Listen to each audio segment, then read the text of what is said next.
Hello, I'm doing the writing habits tag, and this was originally posted by To Dream the Impossible Dream. So the first question is typed or handwritten, and my answer is both. I do all my backstory, character, rough outlines, world building, etc., all that kind of pre-writing stuff with a notebook and pen, and I have, oh goodness, in over 2 years, roughly 15 to 20 different notebooks filled with backstory. A lot of it has been thrown out, but that's all part of the process. It's just getting through it. And then the actual manuscript writing for my short stories and all my novels, I type them on my little laptop over there. Cursive or printed is the next question, and I can't remember the last time I wrote in cursive. Maybe for signing my name, that's about it. I always write in print, and if I'm at all in the zone, I'm lucky if my print writing is at all legible. Favorite pen? I usually grab whatever is around, but I really like just a little cheapo, like, Bic pens. This one's Papermate, actually.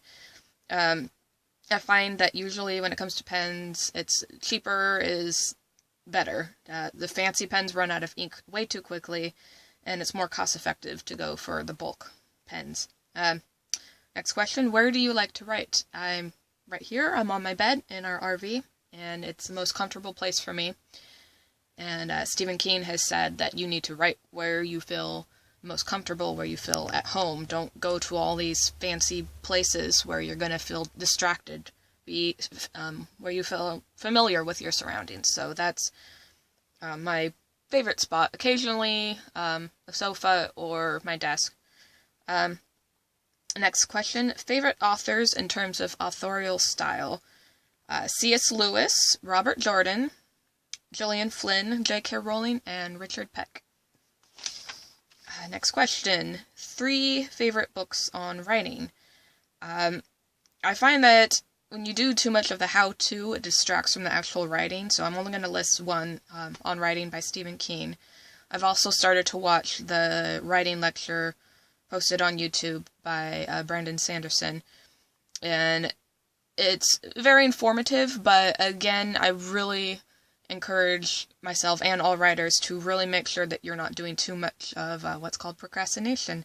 Don't second-guess yourself too much. A lot of your writing is going to improve by writing, not reading on how to write. So, have you competed in NaNoWriMo? I registered for it once, but it's not for me. I find that I work best kind of with my own motivations, my own process, and I don't feel like I am encouraged by participating in something like that. I do set my own goals for myself, and I'm really good at following through with them. So I don't really feel like I need something like NaNoWriMo for my particular career. Have you won? See above. I've never fully have participated. Next question. Have you ever been published? Technically, yes. When I was 15, I had a poem published in a poetry anthology. I've never seen it because it costs money to purchase it, so I don't really feel like that counts for my particular career.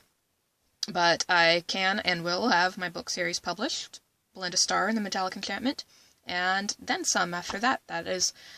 It's been decided that is what Sarah Eaton is going to do for the rest of her life, is be a writer. So I will not give up until that happens.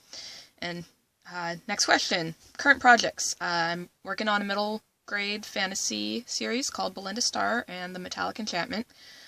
Although I'm also considering a whole series title that I'm not going to say right now because I'm not entirely sure that I'm going to go with that, but that is something that is a possibility. So for now it's called Belinda Starr, the Belinda Starr series. So next question. Do you have a soundtrack to your writing? I listen to all sorts of different music. I do best with instrumental rather than lyrical. But what I tend to do is, depending on what's going on in my book, I'll look up that particular type of music on YouTube. Like, I've looked up epic movie music on YouTube, and I'll listen to, like, the 2-hour to 5-hour epic type music. If I'm writing something, a big action scene, I'll look up action music. If I'm writing somber, someone has died scene, I'll use, the appropriate music for that. So, a lot of Imagine Dragons, a lot of their songs exemplify my characters' lives, so a lot of that music has inspired me and is a part of my writing process. And also then with the next question, writing pump-up songs, any of the music that reminds me of my beloved characters, more specifically Imagine Dragons' song, It's Time, that really is a lot of my protagonist, especially in the first book. So that is my answer for that, and that's the last question. So I will be tagging various people in the comments and letting you know on Twitter who you are, and I would appreciate it, and I would love to see your answers to this tag video. Bye!